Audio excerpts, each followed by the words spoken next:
বাইরে আজকে সারাদিন বৃষ্টি, তার মধ্যেই আমি আমার এই ছোট ভ্লগটার ভয়েস দিতে চলে এলাম।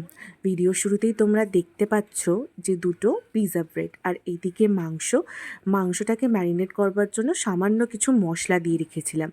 সেদিনকে সন্ধেবেলার আয়োজনে একটু পিৎজা বানাবো আর কি, সেই জন্য এইদিকে ছিল পিৎজা ব্রেড, অন্যদিকে কিছু সবজি কেটে নিয়েছিলাম, যার মধ্যে পেঁয়াজ, ক্যাপসিকাম, কাঁচা লঙ্কা, টমেটো ছিল। আর এই যে মাংসও ছিল তখন ঘরে, তাকে একটু ছোট ছোট পিস করে কেটে ভালো করে একটু লেবু টেবু দিয়ে ম্যারিনেট করে কড়াতে একদম অল্প তেলে তখন মাংসগুলোকে দিয়ে দিয়েছিলাম একটু ভাজা ভাজা করব বলে। অনায়াসেই যখন সেই মাংস ভাজাটা হয়, পিৎজা ছাড়াও কিন্তু আমরা খুব ভালোভাবে সেটা সাবার করে দিতে পারি, কিন্তু যেহেতু পিৎজার জন্য করেছি সেটা তো পিৎজাতেই দিতে হয় বলো। আর ওইদিকে চটজলদি একটা সস বানিয়ে ফেলেছিলাম, কিষানের টমেটো সস আর শেজওয়ান চাটনি ছিল, সেই দিয়ে পিৎজা ব্রেডটার ওপর প্রথম লেয়ারটা তৈরি করে নিচ্ছিলাম, যেটা করছিলাম সস দিয়ে।